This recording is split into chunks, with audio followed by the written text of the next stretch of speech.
Paulo Reglus Never Freire, mejor conocido como Freire, nació el 19 de septiembre de 1921 en Pernambuco, Brasil.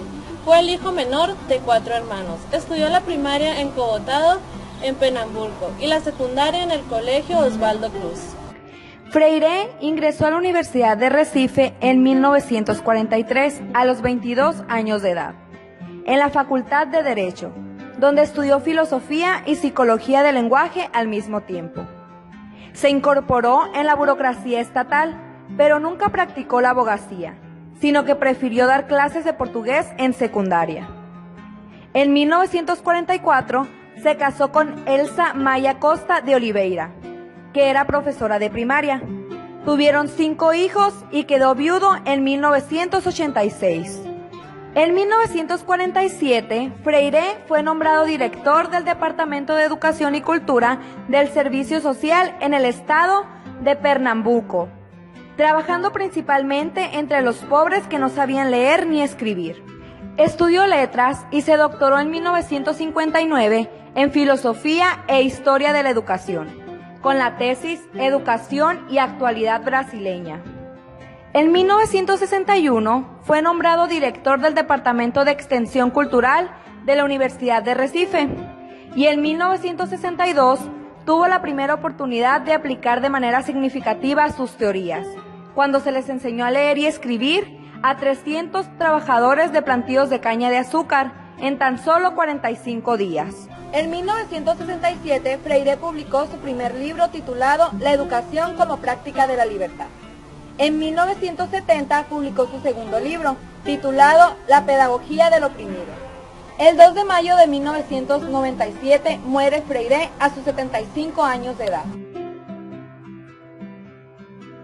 Freire vivió en un ambiente hogareño, bastante cálido, donde según él mismo aprendió la forma de trabajar, que más tarde podrá desarrollar con su propia familia. También reconoce haber aprendido en su familia de origen el respeto y la importancia de la opinión de los demás.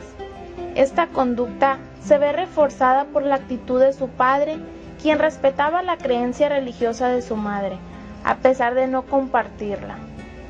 Más tarde, Freire realiza su propia opción religiosa inclinándose por el catolicismo, decisión que también es respetada por su padre. Nos encontramos con el señor Paulo Freire, quien a continuación nos contestará algunas preguntas. Entre las aportaciones que usted realizó a la educación problematizadora, diálogo liberador, ¿qué nos puede comentar al respecto? Que niega el sistema unidireccional propuesto por la educación bancaria, ya que da existencia a una comunicación de vía y vuelta y elimina la contradicción entre educadores y educandos. Educación bancaria, ¿qué nos puede platicar sobre eso? En mi libro Pedagogía del oprimido, hago una crítica a la educación que toma a los educandos como recipientes en los cuales será depositado el saber. A este tipo de educación la llamo bancaria o pedagógica tradicional de los opresores, puesto que el educador es el único poseedor de conocimientos y es el quien va a transmitir los conocimientos a los educandos. Hago referencia a una de las actividades que comúnmente desarrolla el docente, la narración. Nos dice que la narración, cuyo sujeto es el educador, conduce a los educandos a la memorización mecánica del contenido narrado. Más aún, la narración los transforma a vasijistas, en recipientes que deben de ser llenados por el educador. Cuando más vaya llenado los recipientes con sus depósitos, tanto mejor educador será. En su propuesta para la alfabetización de adultos, nos habla de la palabra y la imagen generadora. ¿Cómo nos explica este método? Las lecciones para los adultos se organizan a partir de las palabras generadoras, por medio de diapositivas fotográficas, dibujos o carteles que generan un diálogo, según el entorno urbano o campesino en el que se encontrará el grupo de adultos y las experiencias vividas por ellos.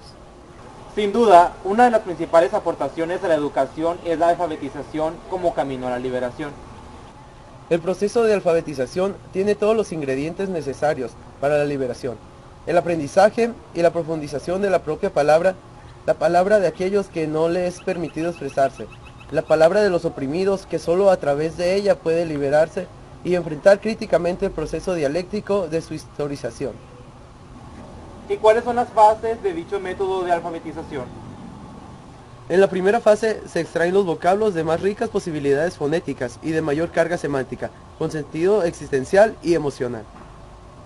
En la segunda fase es la elección de palabras seleccionadas del universo vocabular investigado. Y en la tercera fase se realiza la creación de situaciones existenciales típicas del grupo con el que se van a trabajar. Las palabras utilizadas reciben el nombre de generadoras, ya que a través de la combinación de sus elementos básicos proporcionan a la formación de otras.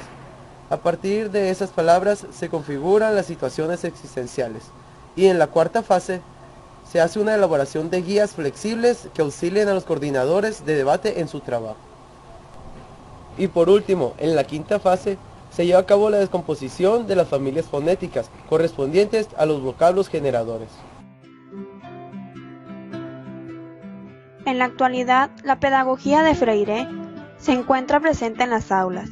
Aún se considera que la institución escolar no tiene la función de transmitir conocimientos, sino de dar las herramientas necesarias para que el alumno los construya.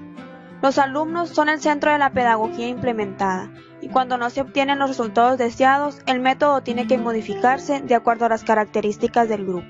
La enseñanza aplicada por Freire se hace evidente en las aulas, al no dejar de lado el contexto escolar de la escuela, las experiencias que han vivido los alumnos y la cultura popular dirigida a crear conciencia.